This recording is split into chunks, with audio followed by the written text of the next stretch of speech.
赛克斯遭遇神秘人拷问，吹雪带着奇遇即将抵达现场。Hello， 大家好，我是麒麟。本期我们接着来讲《异军长人重置版》第220话。上期说到，甜心假面在看了艺人事务所新招的英雄偶像后，更是将奇遇视为了心目中真正的英雄。殊不知，此刻的奇遇正面临着邻居们的怒火和即将到来全军出去的吹雪组，一场戏剧性的会面即将上演。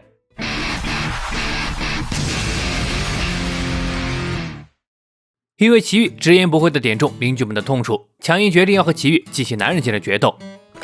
刚打开房门，被关在屋外的黑金骑着波奇向奇遇表示，请不要把他们抛弃在外面，让他进去一定会帮到老爷的。奇遇不予理会，寻思着是不是要准备个狗窝什么的。哦，对了，既然要一决高下的话，不如让输的人来负责照顾这两家伙如何？强硬等人也走出了房间，瞅了一瞅，这是一条狗和什么奇怪的生物？是捡来的猴子吗？奇遇表示是他擅自跟过来的。蝴蝶 DX 眉头一皱，这东西怎么看着像怪人？是无害的吗？一听这话，黑金赶紧蹦跶了起来，其实装作猴子还挺不错的。强硬笑着表示，这样也行，战斗时有点赌注也能激发斗志呢，况且还是照顾宠物这种有趣的事。去个稍微空旷点的地方吧，停车场怎么样？就这样，强硬带着奇遇决定在这停车场里分出个胜负。蝴蝶 DX 和索尼蛤蟆就充当裁判了。等会儿你要是受伤了，可不准记恨在心哦。你在这边打完后，让我收你为徒啊！奇遇发自内心的劝解，引来了裁判组的哄笑。蝴蝶 DX 笑着表示，作为英雄，有自信是好事，可别打起来就畏手畏脚的。索尼蛤蟆也喃喃道，虽然还是第一次见强硬战斗，但像他那样随着音乐节奏战斗的武术家也不在少数。要是把他那经历多次磨练而形成的独特战斗风格当成杂耍的话，新邻居应该会受到教训吧。而此刻，强硬摁下了播放键，耳机里传来了暴躁的音乐声。随着音乐的节奏，他开始抖动了起来，脚下的步子也有规律性的移动。这时，奇遇突然注意到了什么，强硬来回舞动着步子，就准备向奇遇发起进攻。可仔细一看，奇遇正一脸紧张地指着他，不知道在说些什么。啊，事到如今才知道害怕，是不是？原来奇遇一直在说着，后面有车来了。车上下来的正是吹雪组的人，嚷嚷着不是都摁了喇叭吗？都不知道让一下。看着躺在地上没有知觉的强硬，吹雪组的人也认出了他 A 级英雄的身份，这下恐怕是惹麻烦了。奇遇也自觉会有麻烦，便说道，在战斗中听音乐会很危险这件事，我算是学到了，但总觉得好像成了我的问题一样。喂，这人可是你的人撞的，之后可要好好给人道歉呢。吹雪也没想到他会在这里碰到奇遇，便问起奇遇他为什么会在这里。奇遇的回答很简单，因为家没了。而与此同时，地下停车场内，英雄公寓来了一名神秘来客，派头之大，竟然有3名协会人员接待。此人身着一身黑，戴着黑色帽子，面容也隐藏在面具下，浑身都散发着令人不安的气息。吹雪浑然不知，有人已经抢先了他一步。吹雪向奇遇表示，正好奇遇也跟着一起来吧，今天就以吹雪组黑级特别组员的身份准许他同行。奇遇一脸无语道，谁是你吹雪组的呀？还是那一副高高在上的样子。这可把一旁的睫毛和山原给嫉妒坏了，又是那个秃子，他到底有哪里特别了？这时黑金捏着奇遇的裤腿问道，老爷，那我们要怎么办呢？奇遇转头一看，那按照约定，妈，带他们回来的我也有责任，饲养这件事就大家一起分担吧。蝴蝶 DX 是一脸的无语，这是打算把他也卷进来吗？话音刚落，奇遇丢下了一句他还有点事情要处理，就一溜烟跑进了吹雪组。这一幕都看在索尼蛤蟆眼里，他不禁有些疑惑，前有 King 后有地狱的吹雪，难道这新邻居其实人脉很广，但他们不知道而已吗？就这样，奇遇顺其自然的就跟着吹雪一起出发了。问起吹雪这是要去干嘛，得到的回应是到了就知道了。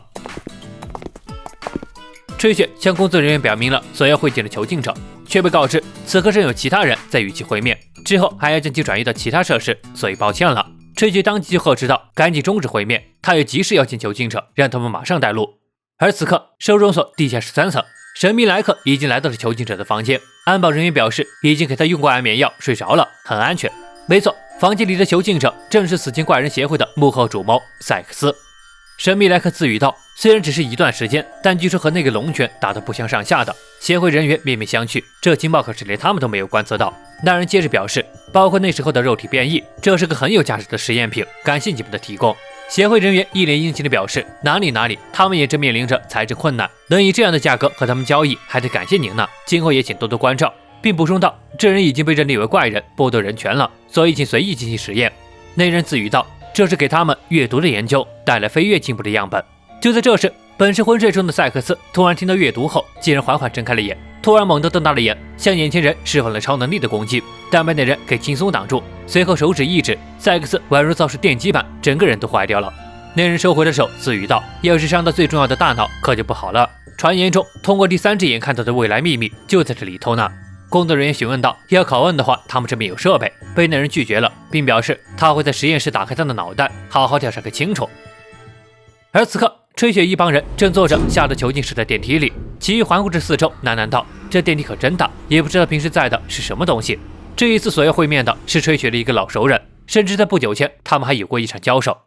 在怪人协会被围剿后，第一个找到躲在暗处的赛克斯的人正是吹雪。赛克斯永远也忘不了的人，异能研究会会长地狱的吹雪。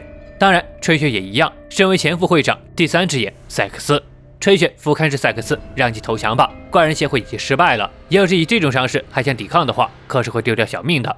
可吹雪越是这么说，赛克斯就越火大，因为挡在他神功路上的，从前到现在一直都是吹雪。17岁那年，在他的力量即将觉醒，超越吹雪时，被吹雪给封印了。而如今，他即将立于世界顶端的时候，吹雪还要来妨碍他。面对怒气冲天的赛克斯，吹雪只是冷冷地回应道：“是啊，因为我就是这么自私。”那个时候的赛克斯提倡由异能研究会来实现全人类消灭计划，被周围人看来是脑子坏掉了。但吹雪却和其他人的想法不同，他是觉得，当他超越解救龙卷后，站在世界顶端时，要是谁都不在了，那就算立于顶端又有何用呢？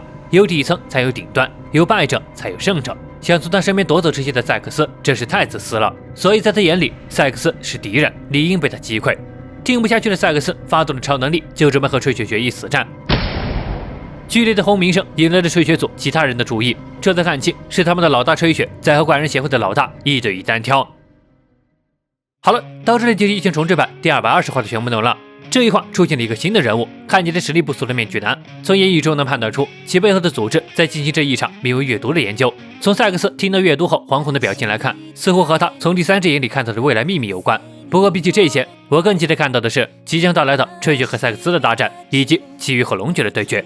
好了，那么喜欢本期视频的别忘关注和订阅哦。本期视频到这里就结束了，我是麒麟，我们下期见。